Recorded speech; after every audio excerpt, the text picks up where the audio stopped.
Modi versus Kejriwal चुनाव हो रहा है, तो मुझे लगता है कि मोदी जी अपनी इस रणनीति में सफल हो गए। क्योंकि जब लोकसभा का चुनाव होता है तो निश्चित तौर पर आप मानकर चलिए कि केजरीवाल पर मोदी का व्यक्तित्व बहुत ज़्यादा भारी पड़ता है। जब विधानसभा का चुनाव होता है तो लोग केजरीवाल को चुन लेते थे। और अभी रामकृपाल सर बोल रहे थे, तो रामकृपाल सर जी जब बचपन रहा होगा, युवावस्था में रहे होंगे, तो एक फिल्म आई थी वक्त। उसमें एक डायलॉग था राजकुमार का ना, जिनके घर शीशे के हों वो दूसरे के घर पत्थर नहीं फेंका करते हैं। केजरीवाल की पूरी जो सियासत थी वो उन्होंने पत्थर फेंकने में ही बिताई है। लेकिन तब उनका घर शीशे का नहीं होता था, अब उनके पास शीश महल है। उसके बाद भी अगर उनको लगता है कि पत्थर वो फेंक रहे हैं, तो फिर मतलब समझ सकते हैं कि चकनाचूर किसके सपने होंगे। और एक गाना भी था ना, जिंदगी भर वो सदाएं पीछा करती हैं आदमी जो कहता है। तो वो जो कह रहे थे और जो सुन रहे थे, जिस तरीके की वो सियासत कर रहे थे, तो उनको आज दिल्ली की जनता कसौटी पर परखेगी। अच्छा, कल जो आपने पूछा सवाल प्रधानमंत्री नरेंद्र मोदी का, तो नरेंद्र मोदी ने सिर्फ अरविंद केजरीवाल पर प्रहार नहीं किया है। एक हाथ में उनके डिलीवरी थी, दूसरे हाथ में प्रहार था। उन्होंने इतने मकान दिए और ये बताया कि दिल्ली को क्या नहीं मिल सका और क्यों नहीं मिल सका, ये बता रही है कांग्रेस। तो केजरीवाल पूरी तरीके से चक्रव्यूह में घिर चुके हैं।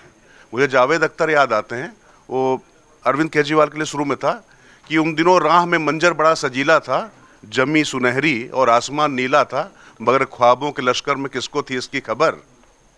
मगर ख्वाबों के लश्कर में किसको थी इसकी खबर।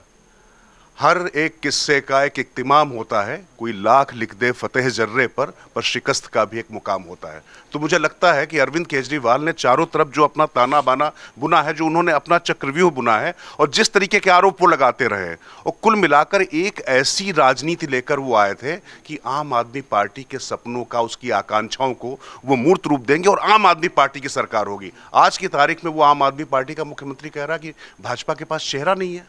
उस समय था चेहरा कौन होगा, दिल्ली की जनता होगी, देश की जनता होगी, आम आदमी होगा। आज वो व्यक्ति कह रहा है कि आम आदमी पार्टी के पास तो चेहरा है, और चेहरा कौन है, वो दागी चेहरा है, जो सुप्रीम कोर्ट के जजमेंट के बाद जहां से जमानत सशर्त मिली है कि आप दिल्ली के मुख्यमंत्री के तौर पर काम नहीं कर सकते हैं। एक महिला मुख्यमंत्री आतिशी मान लेना आपके बगल में बिल्कुल डमी की तरह बैठी रहती हैं, उनको बोलने की अनुमति नहीं है, वो आपके बाद बोलती है। तो कुल मिला के जो इस शख्स ने राजनीति में कहा, किया सर्वथा उसके विपरीत। तो ये जो चीजें हैं, मुझे लगता है पूरी तरीके से दिल्ली की जनता देख रही है। और मोदी जी ने जो नैरेटिव सेट किया है, कुल मिला के कॉर्पोरेट बॉम्बिंग शुरू हो चुकी है। और मुझे लगता है कि संदीप दीक्षित आधा काम कर चुके हैं।